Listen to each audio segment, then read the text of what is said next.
essa gestão do tempo que ele foi no debate, que não sei o que penso.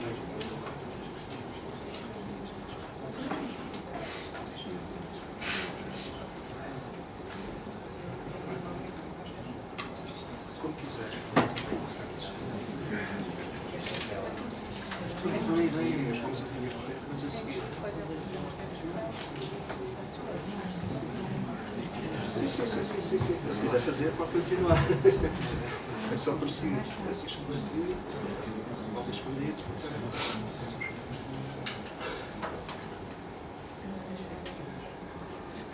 Então, quando já existe?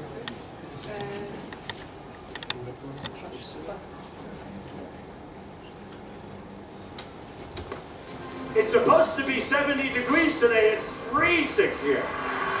Speaking of global warming, where is we need some global warming? It's freezing.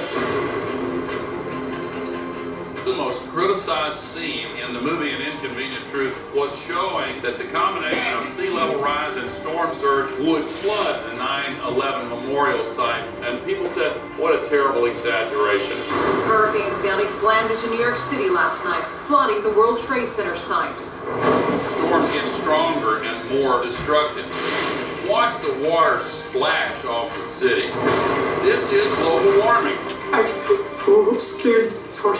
Despair can be paralyzing, but this to me is the most exciting new development. We're seeing a tremendous amount of positive change. The basis is there, but it's still not enough. It's crunch time at the climate change conference in Paris. Still some really tough negotiations going on. What would it take to shift to renewables? I'm talking about breaking the impasse. Virtually every nation in the entire world agreed to get to zero greenhouse emissions. It is unprecedented. It's time to put America first. That includes a promise to cancel billions in climate change spending. Our plan will end the EPA. The next generation would be justified in looking back at us and asking, what were you thinking? Couldn't you hear what the scientists were saying? Couldn't you hear what Mother Nature was screaming at you? This movement is in the tradition of every great movement that has advanced humankind. We're not going to recognize it. We don't want to discuss it. It is right to save humanity. It is wrong to pollute this earth. It is right to give hope to the future generation.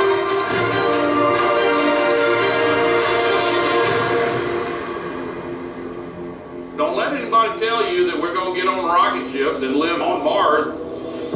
This is our home.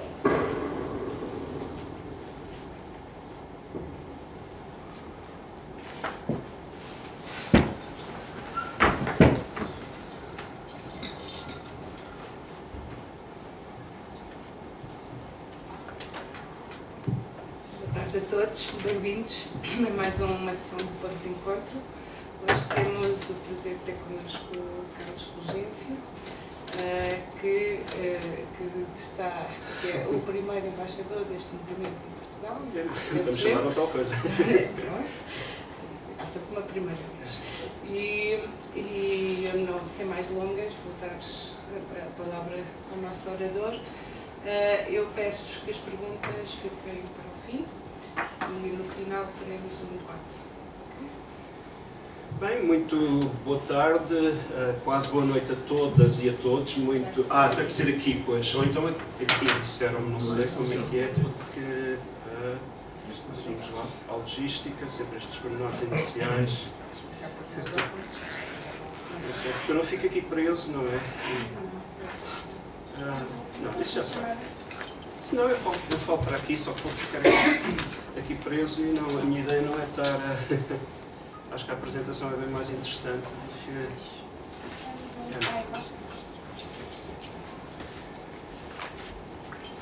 Ok, então agora já está a dar. Bem, muito boa tarde a todos, quase boa noite. Muito obrigado pela vossa presença. Permitam-me começar por agradecer à Filipa Cabral Sacadura, a Secretária-Geral da Lisboa é Nova, a gentileza do convite, em meu nome e em nome do Climate Reality Project em Portugal. Também agradecer as gentis palavras da Maria João, e agradecer a toda a equipa da Lisboa é Nova pelo convite. Bem, e o que nós vos propomos hoje aqui é uma viagem breve por aquele que é talvez o desafio mais importante que nós, humanidade, enfrentamos nos tempos atuais. Então, vamos lá ver.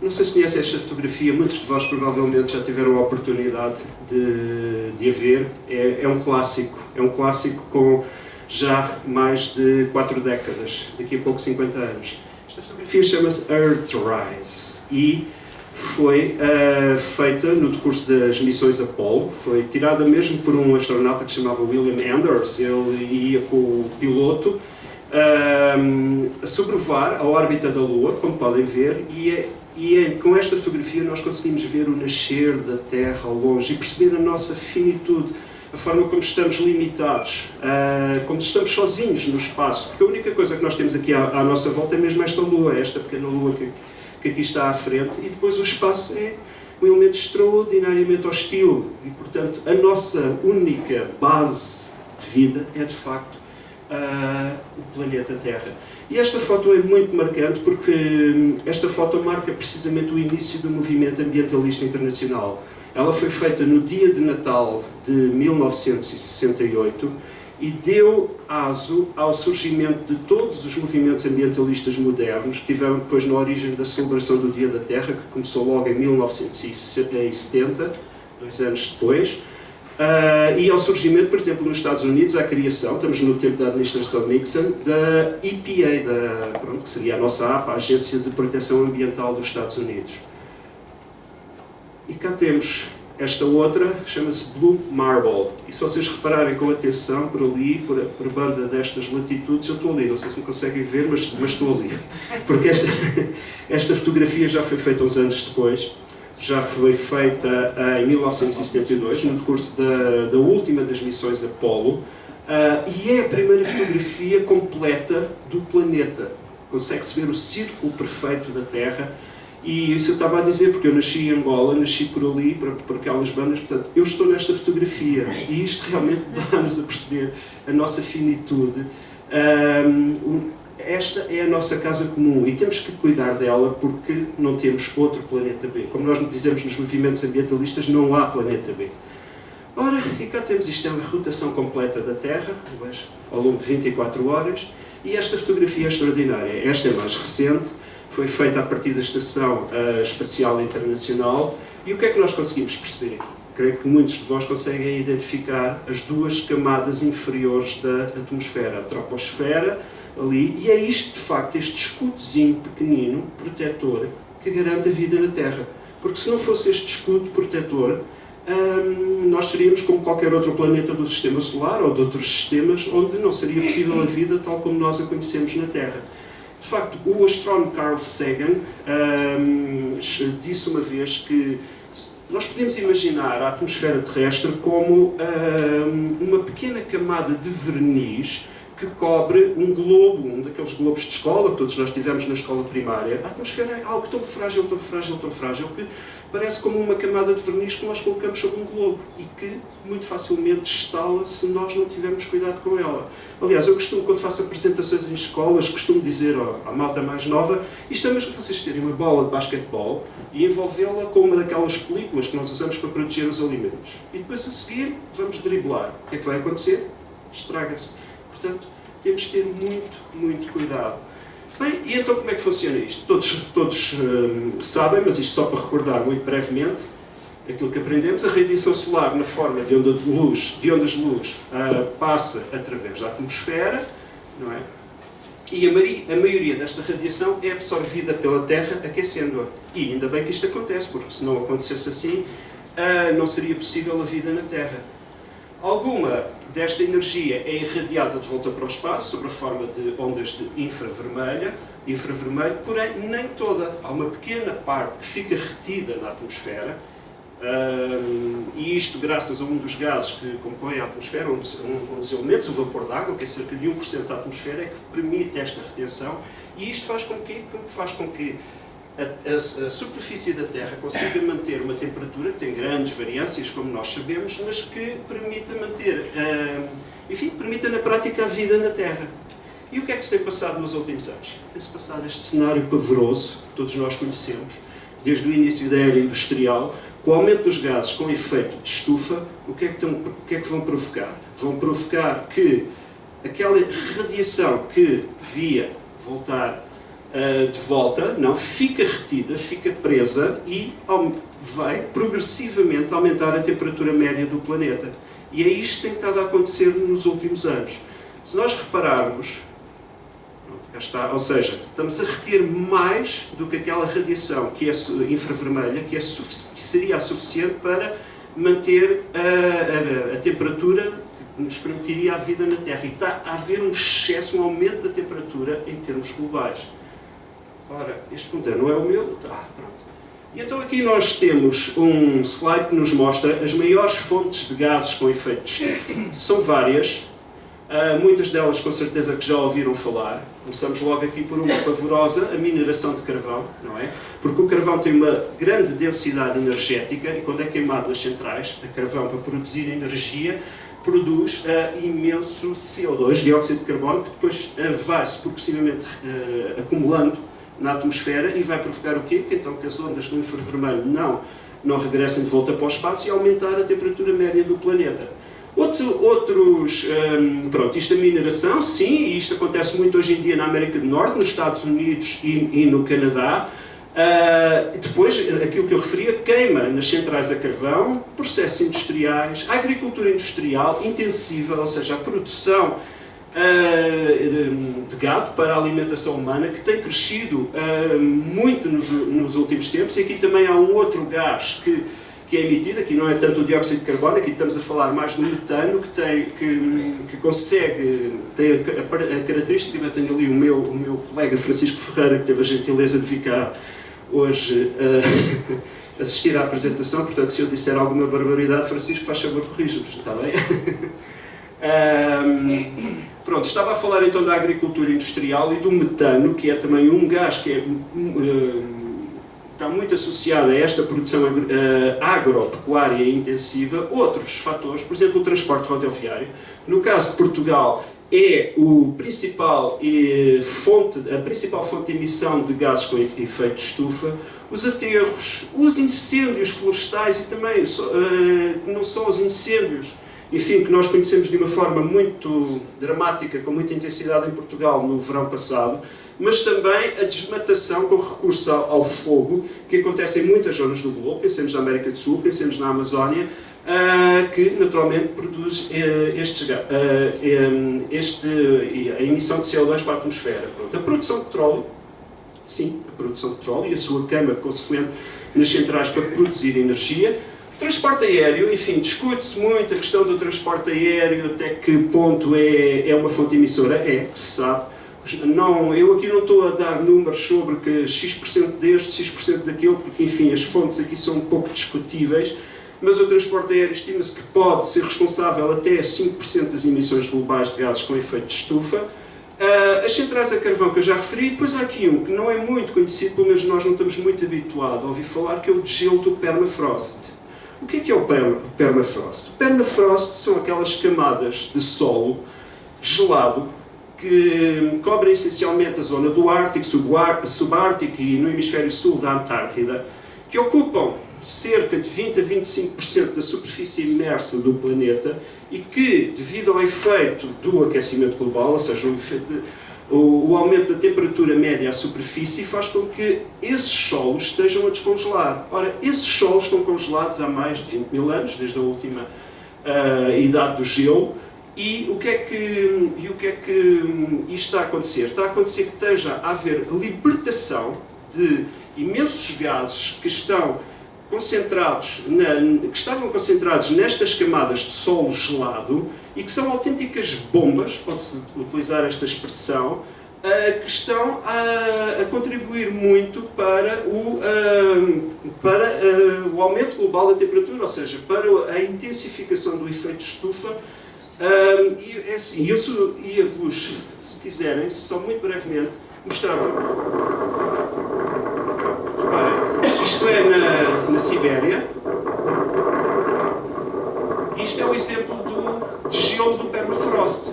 Ou seja, o que é que ele está a dizer? Isto era o Sol que estava gelado, que estava habitualmente gelado durante todo o ano, e estava assim há milénios, e que agora está a descongelar naturalmente. E o que é que há por baixo disto? Já vamos ver. O que há por baixo disto, por vezes, são crateras como esta. E que são autênticas bolhas, autênticas bombas, pode-se dizer, de gás, nomeadamente do metano. Como aqui veio, o permafrost no Ártico tem aquecido a uma média de 6 graus centígrados ao longo dos últimos 30 anos. Bem, este gráfico aqui é muito interessante, mostra-nos as emissões globais de carbono dos combustíveis fósseis. E aqui é apenas dos combustíveis fósseis. Desde quando? Desde que há registros. Ou seja, desde o início da era industrial, estamos aqui em 1850, meados do século XIX, até à atualidade. E o que é que nós vemos aqui? Vemos progressivamente este crescendo que se veio acentuar a partir de quando? A partir de meados do século XX, não é? Após a Segunda Guerra Mundial, e que escala completamente a partir dos anos 60 e que ultrapassa o quê? Ultrapassa os limites da biocapacidade natural do planeta de absorver os próprios gases com efeito de estufa, que está estimada nas 3 gigatoneladas globais. Ora, atenção, aqui já me podem ver, apesar de estar a deturpar os números, não estou aqui a deturpar os números, porque aqui estamos a falar apenas de emissões globais de carbono dos combustíveis fósseis, apenas esses. Há depois todos os outros gases que causam efeito de estufa. No entanto, apenas dos combustíveis fósseis, nós conseguimos observar que por alturas de meados dos anos 60, ou talvez um pouco mais adiante nos anos 60, este limite da biocapacidade natural do planeta de regenerar os gases com efeito de estufa, regenerar o CO2 que é emitido para a atmosfera, foi ultrapassado. E a partir daí foi um crescimento exponencial. Então o CO2 está a ser libertado para a atmosfera mais rapidamente que em qualquer altura, pelo menos nos últimos 66 milhões de anos. Ora, há 66 milhões de anos, nós ainda não estávamos cá, não é? E, é assim, isto é algo que nunca na vida humana, desde que o homem existe à superfície da Terra, se tinha verificado. E é algo que implica naturalmente com a nossa forma de viver neste planeta.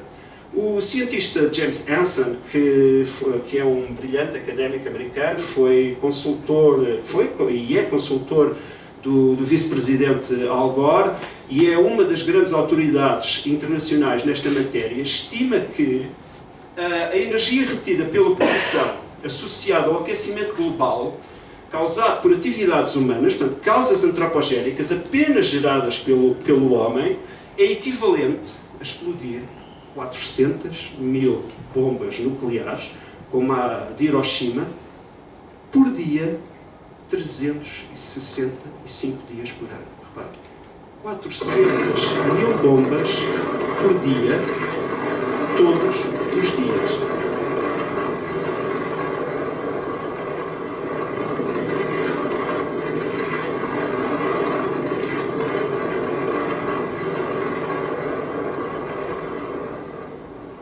Ora, se isto não nos dá que pensar, não sei o que é que mais dará.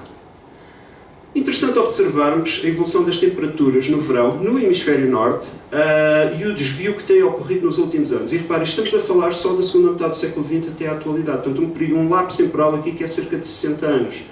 Se repararmos aqui, o que é que temos? Temos a frequência de ocorrência das temperaturas, aqui neste primeiro gráfico de 1951 a 1980, e temos aqui o padrão de temperaturas positivas, portanto o aumento de calor, e temperaturas negativas. E conseguimos traçar aqui uma base média, uma linha média, que é esta que passa aqui a verde, das temperaturas médias no verão, no hemisfério norte, entre 1951 e 1980. Ou seja, aqui a branco está o que é a média, a azul está naturalmente a parte mais fria e a vermelha a parte mais quente. O que é que vai acontecer alguns anos depois? Entre 83 e 93. Há um claro desvio da base média, da linha média, para onde? Para o aumento das temperaturas. E o surgimento de uma nova categoria, que nós podemos definir como extremamente quente a partir de mais 3 graus Celsius positivos deste mesmo aumento. 10 anos depois, o que é que acontece? Se o slide passar, exatamente, o que é que acontece? Um agravamento desta mesma incidência. Ou seja, temperaturas muito mais quentes, e se nós repararmos aqui, estes fenómenos, esta categoria mesmo do extremamente quente, que não se registava antes, se nós regressarmos atrás, é muito interessante vermos a evolução deste gráfico, aqui, agora, repara, ali por meados, pronto, este período 83-93 já é ultrapassado este limite dos 3 graus, e a partir daqui, quando chegamos à última década, isto duplica, passa dos 3 para os 6, com a ocorrência desta variação muito intensa. Ou seja, e também aqui é interessante observar que na parte do frio há naturalmente essa diminuição progressiva. Aqui estamos a falar de valores médios, não é? Mas isto, o que é que nos demonstra? Demonstra que, voltando agora aqui atrás, que de facto as temperaturas à superfície, neste caso no hemisfério norte e no verão, estão a aumentar, e estão a aumentar de uma forma muito intensiva, desviando-se desta média que nós tínhamos em meados do século XX. E o que é que isto vai originar? Vai originar, como temos ali, que eventos extremos, temperaturas, que afetavam antes cerca de 0,1% do planeta, agora afetam 14,5% do planeta. Ou seja, há uma intensificação daquilo que são chamados fenómenos climatéricos extremos, que depois já vamos falar, mas aqui estamos a falar de uma intensificação dos extremos de temperatura.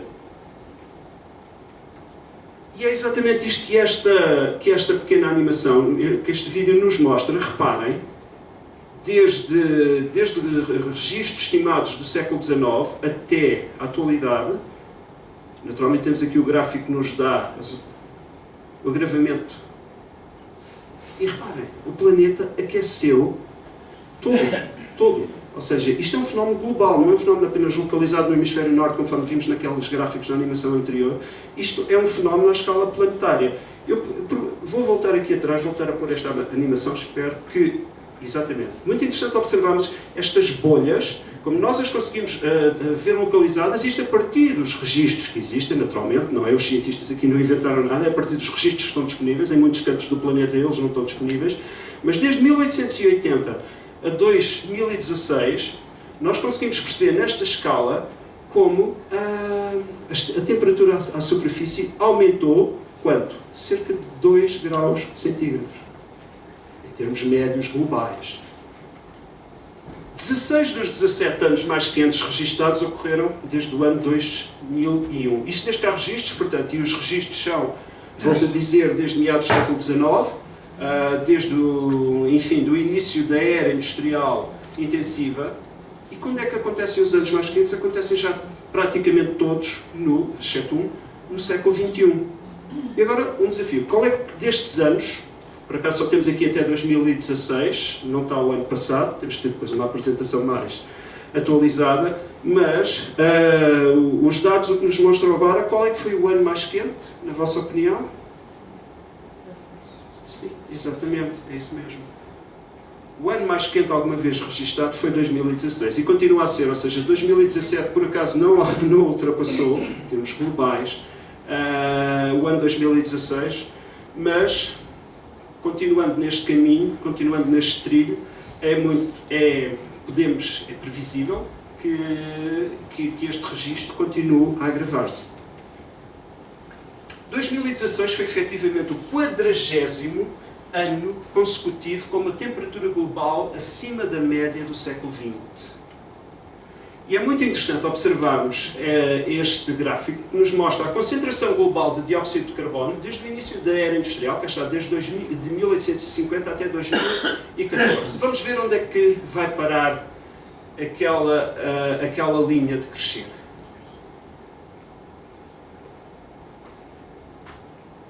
Já parou. Parou ali nas 400 partes por milhão em 2014. Mas eu tenho mais notícias. É que desde esta altura já passaram 3 anos e de facto nós já ultrapassamos a concentração que era o limite, aquele limite tido como, enfim, que se ultrapassasse, rapidamente as temperaturas escalariam e ultrapassariam os 2 graus Celsius no final do século XXI. Este limite já foi ultrapassado há 2 anos e nós neste momento já temos uma concentração superior a 400 partes por milhão, que eu neste momento nem tenho os números atualizados, mas o meu consultor científico depois vai-me ajudar. Já ultrapassámos as 400 partes por milhão de concentração global de dióxido de carbono na atmosfera. É algo muito preocupante. O índice de calor, e agora alguns exemplos do que é que isto significa na prática. É que nós às vezes pensamos, bem, se tiverem 30 graus, depois subir para 32, 33, até está ótimo para ir à praia, não faz grande diferença. Mas faz grande diferença. O índice de calor em Bandar Mashraf, espero ter pronunciado bem, no Irão, atingiu, em 31 de julho de 2015, 74 graus Celsius à superfície. Claro que isto foi no deserto do Irão, mas isto é uma coisa assustadora. Pensa, 74 graus, isto é mesmo que fritar, enfim, com óleo de cozinha e pôr alguém lá dentro, não é? É impossível a vida na Terra nestas condições. Diz-nos este cientista que no futuro o clima em grandes partes do Médio Oriente e Norte da África pode tornar algumas regiões inabitáveis, o que certamente contribuirá para uma pressão para migrar. E é isto que nós temos verificado.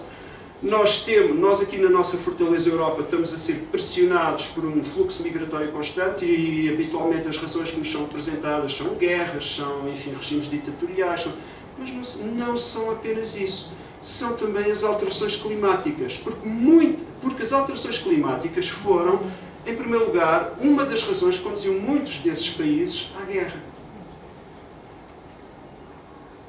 Na Índia, em 21 de maio de 2015, pelo menos 2.330 pessoas morreram numa onda de calor na Índia em 2015. Portanto, aquela fotografia ali é que é de 21 de maio. A 19 de maio de 2016, a Índia bateu um novo recorde, 51 graus centígrados. Alguém consegue viver com estas temperaturas? O governo indiano distribuiu água para beber com a temperatura a atingir novos recordes, não é? Mas é assim, não há água que chegue, água engarrafada, situações de emergência que se cheguem para alimentar e dar de beber a uma população perante um evento climático desta natureza. Em Karachi, no Paquistão, mais de 1.200 pessoas morreram numa onda de calor no Paquistão. A 19 de maio de 2016, a temperatura em Jacobada, no Paquistão, ainda bateu aquele recorde da Índia, mais meio grau, 51,5 graus centígrados. Em Bangkok, na Tailândia, em 2016, a Tailândia ultrapassou o seu recorde de temperatura mais elevada de sempre, com 44,6 graus centígrados. Em Bangkok, a capital da Tailândia, não estamos a falar num lugar no deserto como vimos há pouco no Irão. Recordes de temperatura mais elevadas de sempre foram também ultrapassados no Camboja e no Laos. Toda a zona do sudoeste asiático está a ser fortemente afetada, porque isto é um crescente, com os efeitos das alterações climáticas globais. 93% do calor extra, e agora é muito interessante observarmos isto, porque nós até aqui estivemos a falar do aumento da temperatura à superfície terrestre, mas a maior parte da superfície do globo não é sólida, não é terra, é oceano. E então 93% do calor extra retido pela poluição de origem humana, associada ao aquecimento global, vai para onde? Vai precisamente para os oceanos. E é muito interessante vermos este gráfico, que nos mostra a concentração de calor, portanto, nos oceanos, se formos observar esta evolução de 1920 até 2016, e com as diferentes profundidades, porque o calor que é retido pelas águas do oceano não é só retido pelas águas à superfície, também é retido pelas águas mais profundas, e agora aqui espero, exatamente. E reparem, é importante observarmos isto, metade do aumento é ocorrido desde 1997, ou seja, mais de 50% do aumento ocorreu precisamente a partir daqui. Porquê? O que é que tem acontecido? Tem acontecido que, lembram-se daquele gráfico inicial que mostrava as emissões de dióxido de carbono? Exatamente, é isto, ou seja, essas emissões, aquelas que ficam retidas na camada superior da atmosfera e que, enfim, fazem agravar, aumentar a intensidade do efeito de estufa. Também há outros gases que são gases, não, mas neste caso, o calor é absorvido pelos oceanos. E o que é que provoca? Provoca um aumento também das temperaturas da água dos oceanos e uma acidificação das águas dos oceanos. E claro, isto depois é pensar o que é que entra na cadeia alimentar e o que é